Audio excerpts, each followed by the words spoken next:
Hebreus capítulo 6. Eu não posso mais perder tempo, porque nós vamos ceiar também. Hebreus 6, verso 1. Chegou, André? Agora que eu vi. Pô, não teve aula? Matou a aula mesmo?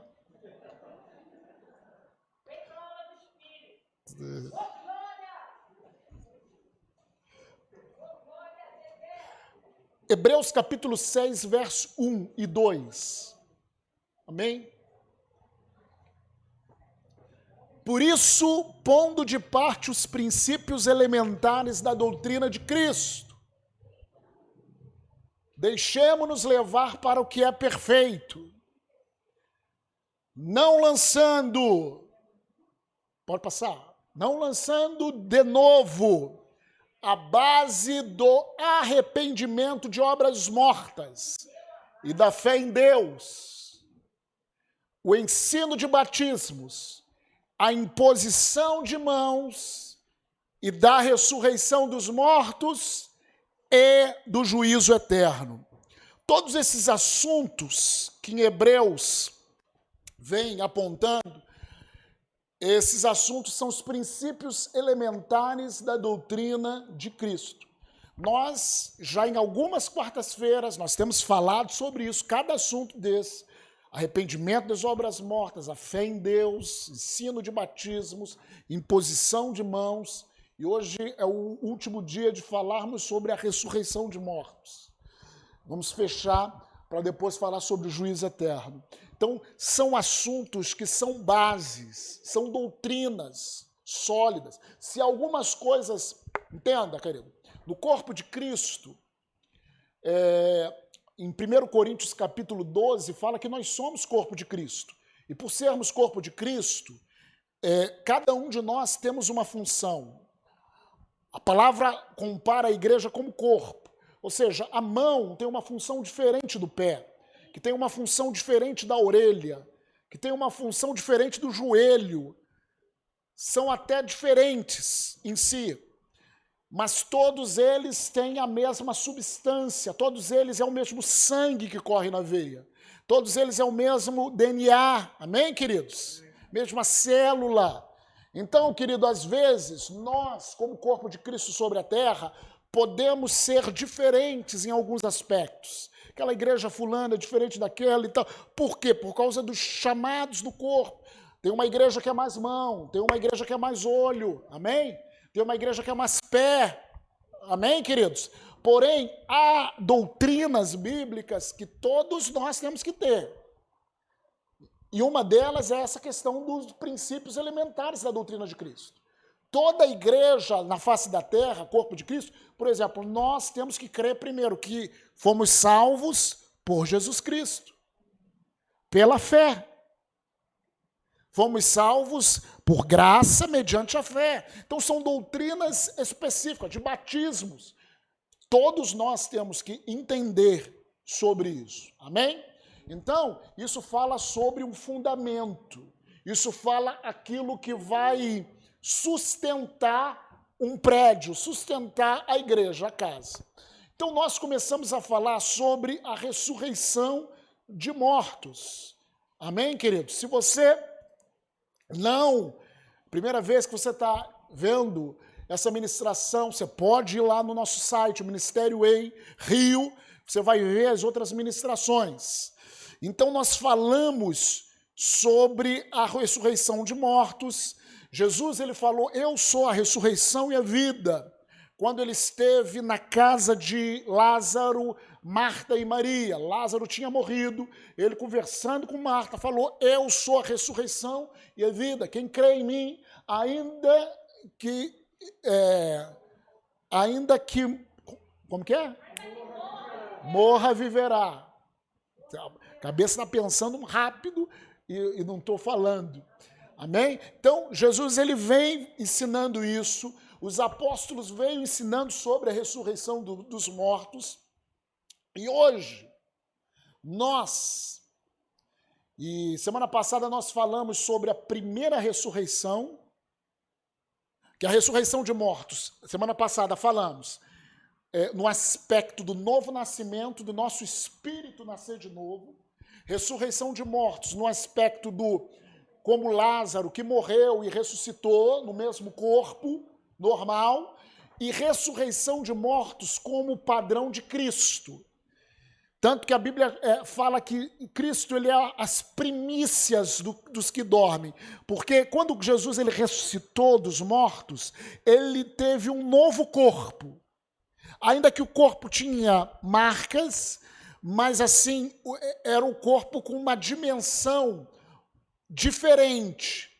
Por que nós falamos isso? Porque era um corpo que a Bíblia chama de incorruptível. Não mais sujeito à corrupção desse corpo físico. Esse corpo físico aqui, ó, de Adão, que nós recebemos, ele depois de um tempo vai envelhecendo. Os cabelos vão ficando branco, até chegar no Beto. Entendeu? Isso fala sobre o envelhecimento do corpo natural. Amém? Então, só que quando Jesus ressuscitou, ele teve um novo corpo, um corpo incorruptível, capaz de entrar num lugar, com as portas fechadas, ele entrou no lugar e falou, Pai, seja convosco. Esse mesmo corpo, capaz de ascender, na sua ascensão, Jesus passou um tempo com os discípulos, depois da sua ressurreição, e depois ele subiu, ascendeu. Eles ficavam olhando para o céu, e ele sumiu entre as nuvens, a ponto de Jesus ser um homem com esse novo corpo incorruptível que está lá, sentado à destra de Deus. Ele é o modelo. E a Bíblia fala, sobre isso, sobre essa ressurreição, que vão ter duas ressurreições, nós falamos isso semana passada. A primeira ressurreição logo vai acontecer quando a igreja for arrebatada. É o próximo evento que a gente chama de escatológico.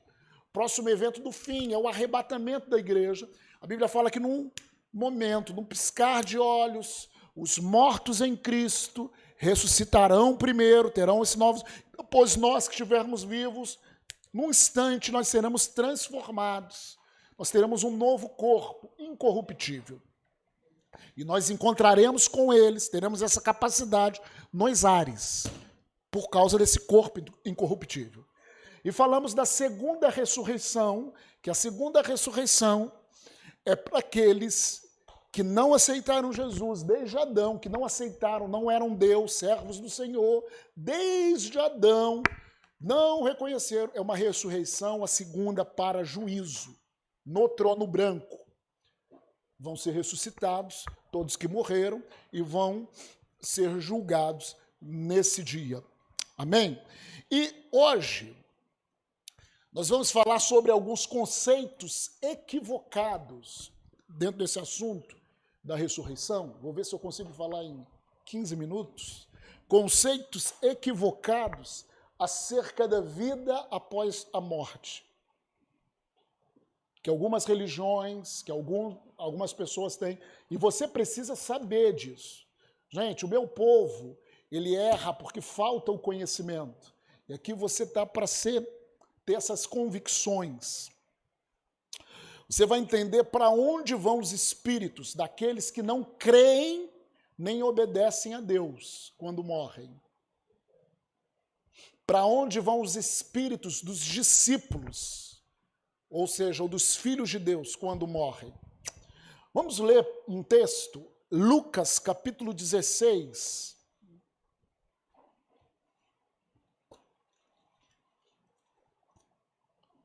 Versos 19 a 31.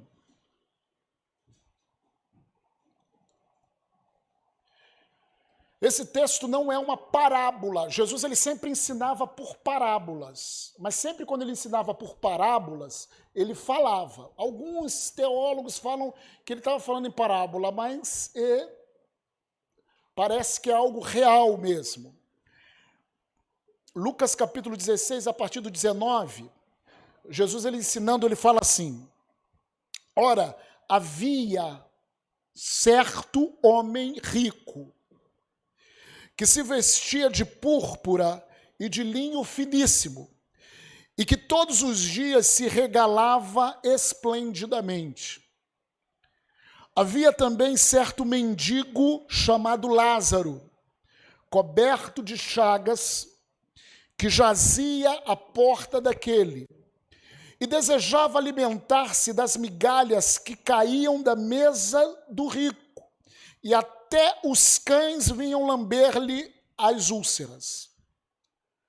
Primeiro, queridos, para que a gente não tenha um entendimento errado, então se você for rico é pecado. Não, o problema não é ser rico e o problema não é ser mendigo. O problema era a avareza desse rico. O que está intrínseco aqui era que esse rico se importava só com si mesmo. Ele não entendia o porquê ele era rico, o valor, o propósito da sua riqueza. Amém? Verso 22. Aconteceu morrer o mendigo e ser levado pelos anjos para o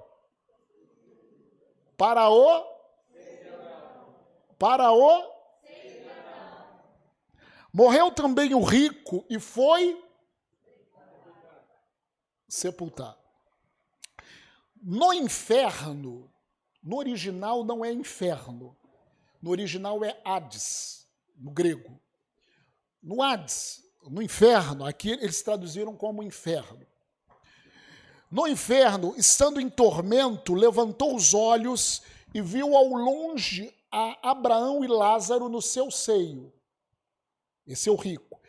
Então, clamando, disse: Pai Abraão, tem misericórdia de mim e manda Lázaro que molhe em água a ponta do dedo e me refresque a língua. Aqui, queridos, nós compreendemos que o Espírito... Deixa eu tentar te explicar. O nosso Espírito, presta atenção, olha para a minha mão. Nosso Espírito é como a minha mão. O nosso corpo é como se eu colocasse uma luva. Imagina uma luva. A luva, ela tem a forma da minha... Nosso corpo. Por que eu estou falando isso? Porque você vê aqui, que aqui ele não estava no corpo. O corpo foi sepultado. No inferno, estando em tormento, levantou-os. Se há olhos naturais, há olhos espirituais. Entendeu? Levantou-os e viu a longe Abraão, ele reconheceu, ou seja, ele manteve a sua memória daqui. Abraão e Lázaro no seu seio. Então, clamando, disse: Pai Abraão, tenha misericórdia de mim e manda Lázaro que molhe em água a ponta do... Então, ele tinha noção a nível, o mesmo corpo sendo questão espiritual, ele tinha noção. Ponta do seu dedo e que me refresque a... Ele tinha os mesmos sentimentos que nós temos, mesmo no campo espiritual. Porque estou atormentado nessa chama. Verso 25. Disse, porém, dúvidas? Disse, porém, Abraão: Filho, lembra-te de que recebeste os teus bens em tua vida, e Lázaro igualmente os males. Agora, porém, aqui ele está consolado, e tu em tormentos. E, além de tudo, está posto um grande abismo entre nós e vós, entre o seio de Abraão e entre o lugar de tormento. Entre o seio de Abraão era um grande abismo. Nós e vós. De sorte que os que querem passar daqui para vós, outros não podem, nem os de lá para nós. Então replicou: Pai, eu te imploro que os mandes à minha casa paterna, ou seja, na minha vida, volte a ver, porque tenho 5 irmãos, para que lhes dê testemunho, a fim de não virem também para este lugar de tormento. Respondeu Abraão: eles têm Moisés e os profetas. O que é isso, Moisés e os profetas? Moisés e os profetas, naquele tempo, era o Velho Testamento. A palavra de Deus no Velho Testamento, Moisés significa lei. Eles falavam a lei e os profetas. A lei é os 5 primeiros capítulos da Bíblia, escrito por Moisés. E os profetas. Então, muitas das vezes, o Velho Testamento ele era tido isso. Na realidade, o Velho Testamento se divide em lei, profetas e os salmos, que os salmos é Salmo de Davi, Provérbios, Eclesiastes. Então, era a lei e os profetas. Então, quando ele está falando aqui, respondeu, eles têm a lei e os profetas, ouçam-nos. Significa o seguinte, que para eles virem, se arrependerem, não adianta voltar ao morto, mas eles vão se arrepender através da pregação da verdade, da palavra. Ouçam-nos. Mas ele insistiu, não, pai Abraão, se alguém dentre os mortos for ter com ele, arrepender-se-ão. Abraão, porém, lhe respondeu, se não ouvem Moisés e os profetas, tampouco se deixarão persuadir, ainda que ressuscite alguém dentre os mortos. Amém? Essa é uma história muito interessante que Jesus está falando sobre essa questão de morte, sobre essa questão de ressurreição. Eu queria que você botasse agora aquela... Eu tenho uma foto aqui que ela está meio embaçada, mas é só para vocês terem uma noção. Na realidade, essa foto é antiga, baseada nisso aqui. É o plano divino através dos séculos. Ele fala desde a criação até o fim de todas as coisas. Muitas coisas que nós já estudamos, que nós já ministramos para vocês, muitas coisas. A visão daqui muito parecida com a nossa. Está meio embaçada, mas eu queria assim só falar algumas coisas sobre isso, para que a gente entre em conceitos errados. Aqui ele fala do começo da humanidade, aqui ele fala do Éden, e aqui foi quando Caim matou Abel, a primeira pessoa morreu. Então na morte, a primeira pessoa, ela veio para cá, para esse lugar de baixo. Sempre em Deus nós temos essa questão de céu, cima, né? Inferno, embaixo. Nós temos essa noção, e isso a Bíblia fala disso. Na realidade, a Bíblia, quando fala de inferno, essa palavra aqui, no grego, no hebraico, que foi escrito no Velho Testamento, é Sheol, Sheol, não sei como fala. E no grego é Hades. Então, ele está falando dos lugares dos mortos. Os lugares dos mortos. Quando a pessoa morre, independente, até Cristo, todas as pessoas que morreram, independente, elas vão para o Hades. Eles vão para os lugares dos mortos. Só que até Cristo tinha 2 lugares nos Hades. Aqui não dá para vocês verem, mas aqui é um azul e aqui é um vermelhinho. O primeiro lugar que tinha no Hades é para aqueles que eram o povo de Deus, para aqueles que eram os servos do Senhor, que morreu, que Abraão, Moisés, eles iam para um lugar chamado no Hades, seio de Abraão, que nós lemos aqui. Ficava no Hades, mas era um lugar de consolo durante um tempo, chamado seio de Abraão. O próprio Jesus, quando ele ressuscitou, tinha ali dois ladrões, quando ele estava para ser crucificado, e um falou assim, Senhor, lembra de mim quando entrares no teu reino?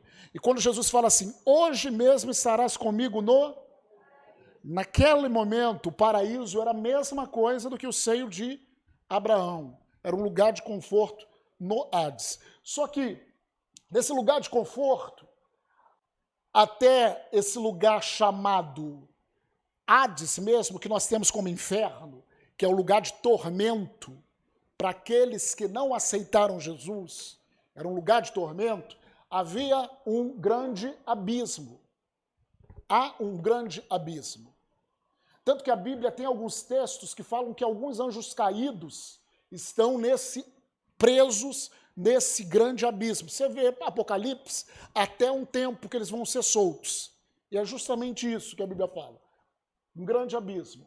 De maneira que quem está aqui não pode passar para cá e quem está cá não pode passar para cá. O que acontece?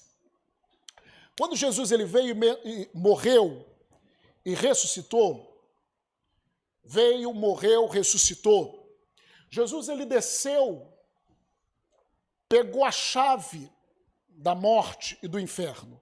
A Bíblia fala que o mesmo que subiu foi o primeiro que desceu. E lá em Efésios capítulo, não precisa tirar, deixa aqui. Efésios capítulo 4.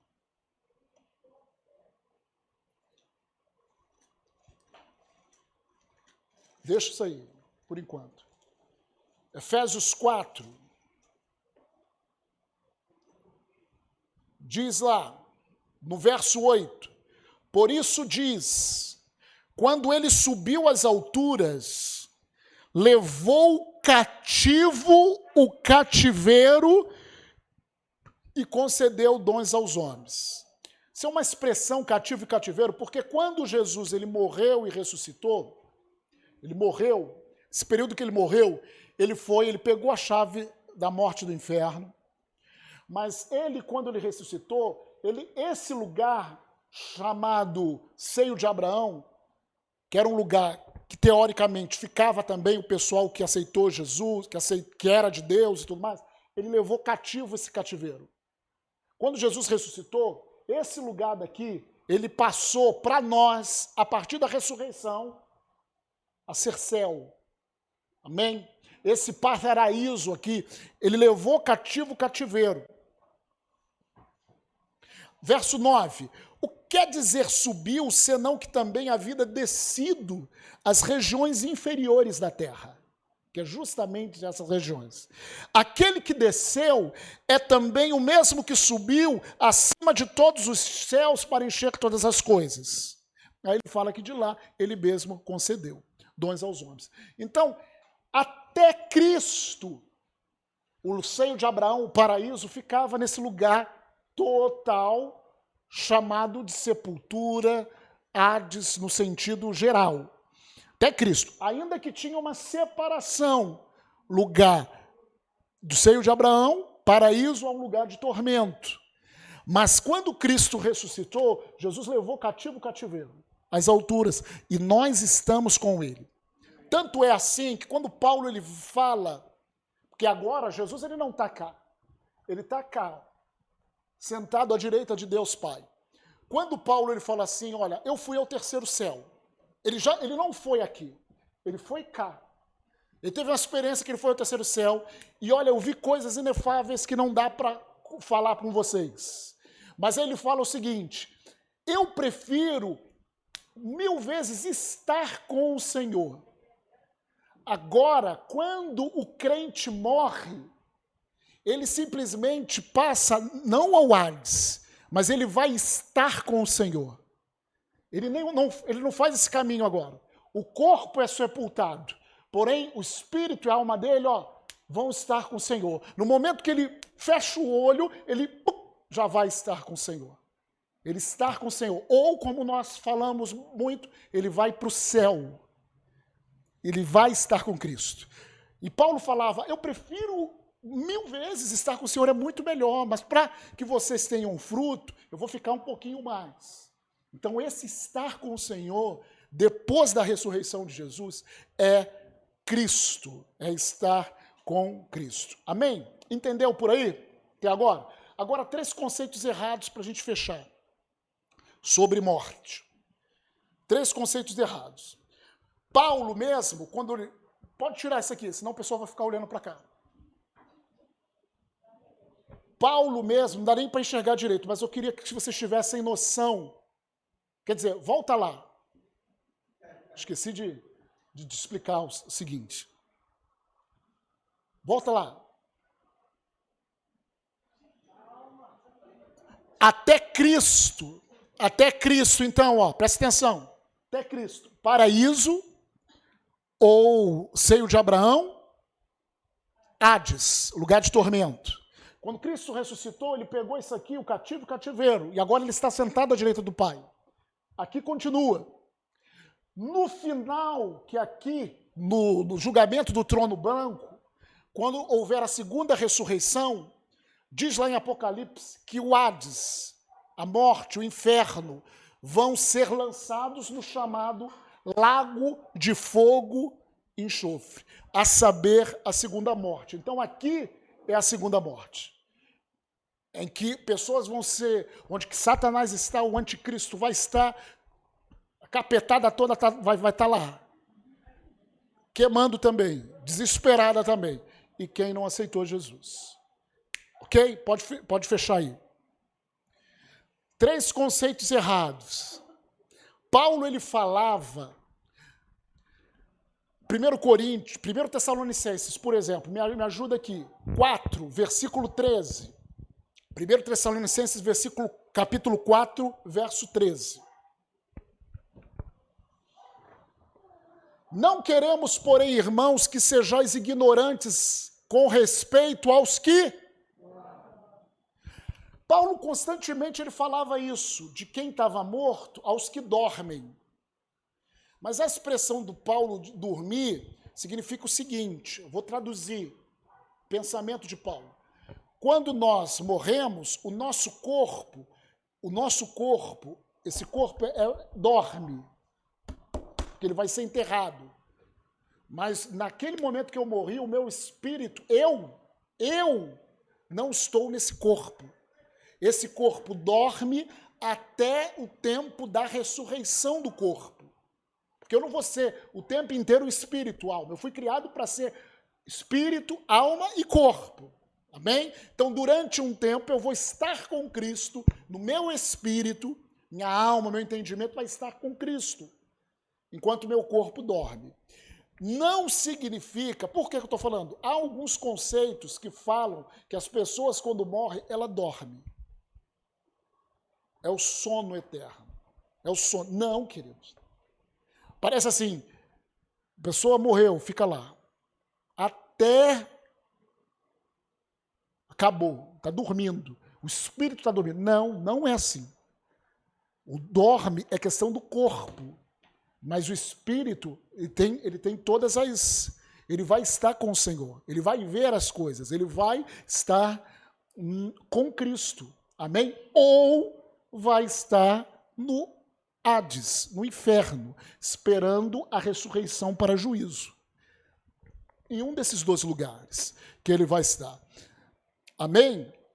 Então, Paulo fala de partir e estar com o Senhor. Então, não existe o conceito errado, essa questão de dormir e ficar num sono, como as pessoas falam, dormiu, vai ficar ali. Não existe. Você já escutou isso? Esse conceito? As pessoas morrerem e ficarem tipo, né? Desligou, off. Está desligado, off, até... Não é assim. Momento que você para de respirar, agora você vai estar com o Senhor. Agora, é automático. Amém? Você vai estar com o Senhor.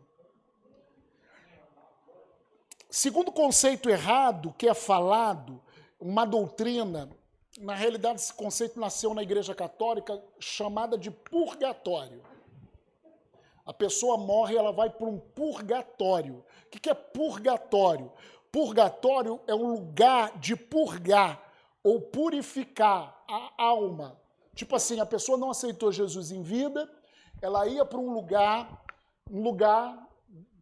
que não está na Bíblia, para que através desse lugar os familiares orassem por ela, tanto que na Igreja Católica eles têm os costumes de orar pelos mortos. E na época da Idade Média, muitas vezes as pessoas levavam as suas ofertas ali para salvar a alma, para ser purificada a alma, para que no juízo final essa pessoa fosse salva. Não, isso não existe, gente. Isso não é bíblico.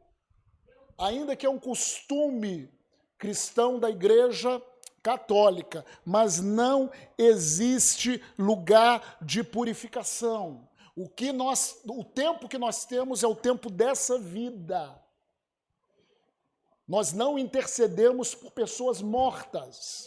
Nós não oramos por pessoas mortas. Nós oramos pelos vivos. Para que o vivo até ele tenha uma posição por Jesus. É aqui que faz a diferença. E o último conceito, para fecharmos, errado, É uma coisa chamada reencarnação. Reencarnação não é bíblico. A Bíblia não fala sobre reencarnação. A Bíblia fala de encarnação. Jesus, ele teve um corpo. Reencarnar, essa doutrina é uma doutrina espírita e de outras religiões também. Acho que no hinduísmo também fala, que fala o seguinte, que a pessoa morre, aí ela fica num lugar entre céu e terra, que ela tem inclusive contatos com os vivos, né? Essa pessoa fica nesse lugar reencarnando de tanto tempo. Pode vir num cachorro, pode vir em outra pessoa, pode vir em vários lugares, dependendo da elevação, dependendo do aprimoramento do espírito dessa pessoa, do aperfeiçoamento. E ela crê, inclusive, numa coisa chamada karma. Muita gente fala, meu karma, é por causa que ela não evoluiu. Eu estou falando, para você parece engraçado, mas isso é forte, sério. Pessoas com entendimentos, isso não tem nada a ver com questão de cultura, pessoas que têm até cultura alta acreditam nisso. Por isso que eles entendem que eles são salvos pelas obras, que quanto mais obras boas, mais o espírito dele vai ser aprovado. Mas isso não é bíblico. Essas práticas de falar com morto não é bíblico, pelo contrário, é condenado por Deus. Ah, pastor, mas eu conheço na minha família, eu tive pessoas que foram no espiritismo, foram numa mesa e falou, pessoa que morreu. E geralmente, quando a pessoa morre da sua família, tal, as pessoas ficam sensíveis. E se tem algo que fala assim, ah, não, vai falar com o morto e tal, gera até um certo tipo de esperança. Mas, querido, quando nós lemos no primeiro texto, há um abismo muito grande. Deus não permite. Quando uma pessoa morre, ela vai estar com o Senhor ou ela vai para o Hades. Ah, mas aquele espírito que fala, existe uma coisa chamada espíritos familiares. Os espíritos malignos, espírito não dorme, espírito não tem essa... Existem espíritos malignos, demônios mesmos, que eles acompanham as pessoas desde o nascimento. Famílias, e eles se identificam, e eles falam através dos médiuns características daquela pessoa. O jeito daquela pessoa. Aí engana. Aí a pessoa, o meu familiar falou comigo. Isso não é verdade. Pessoas acham o seguinte, morreu, na casa, morreu alguém na sua família, a casa está pesada. Se a casa está pesada, porque o fulano ainda não foi. Já escutou isso? Fulano tem alguma coisa. Isso é mentira. Isso é mentira. A pessoa, no momento que morre, ou ela vai para Deus, vai estar com o Senhor, ou ela vai para o Hades. Toda aquela influência emocional é engano de Satanás. Levítico capítulo 19, verso 31. Estamos terminando. Levítico 19, verso 31. Não vos voltareis para os necromantes, quem que se consulta com mortos, nem para os adivinhos, não os procurareis para ser descontaminados por ele. Eu sou o Senhor vosso Deus. Deuteronômio 18, capítulo 9, até o 14. Deuteronômio 18, do 9 ao 14. Quando entrares na terra que o Senhor teu Deus te der, não aprenderás a fazer conforme as abominações daqueles povos. Isso são práticas antigas.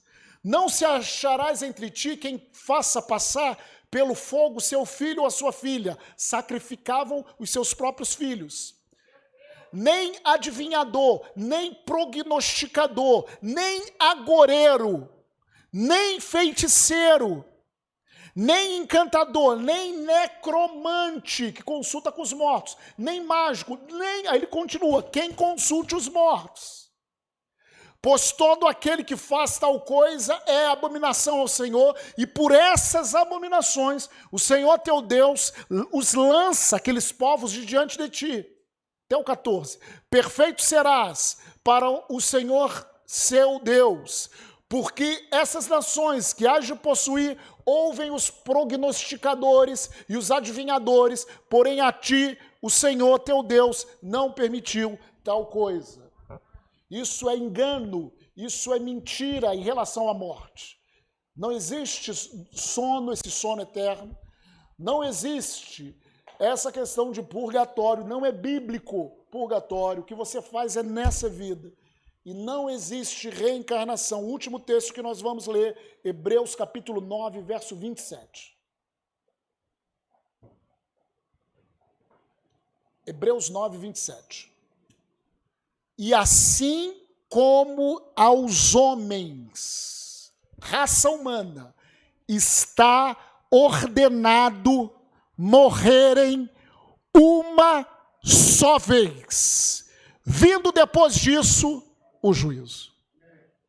Não existe a pessoa voltar, reencarnar, morrer, voltar, reencarnar, morrer. Isso não existe. Pode ser bonito. Poxa, você vai lá, errou tanto nessa vida, aí volta num cachorro, bonitinho. Tem gente, irmãos, que olha para cachorro, olha para gato. Não, pode ser alguém. Nossa família. É verdade. Tem gente, é verdade, tem gente que não mata, não vou matar a barata, porque pode ser alguém, meu avô, veio numa barata. Estou falando, mas tem gente que ao homem está ordenado morrer quantas vezes? Depois disso é 2 juízos. Para o crente, o trono de Cristo, que é os juízos para as recompensas, e para o ímpio, o trono branco, o juízo de Deus na segunda ressurreição de mortos.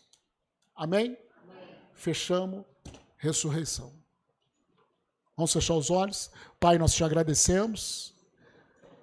Que o Senhor abra os nossos corações, nosso entendimento, para que nós possamos ter uma forte convicção no entendimento daquilo que nós aprendemos nesse lugar, para que nós possamos pregar a tua palavra para as pessoas que não te conhecem.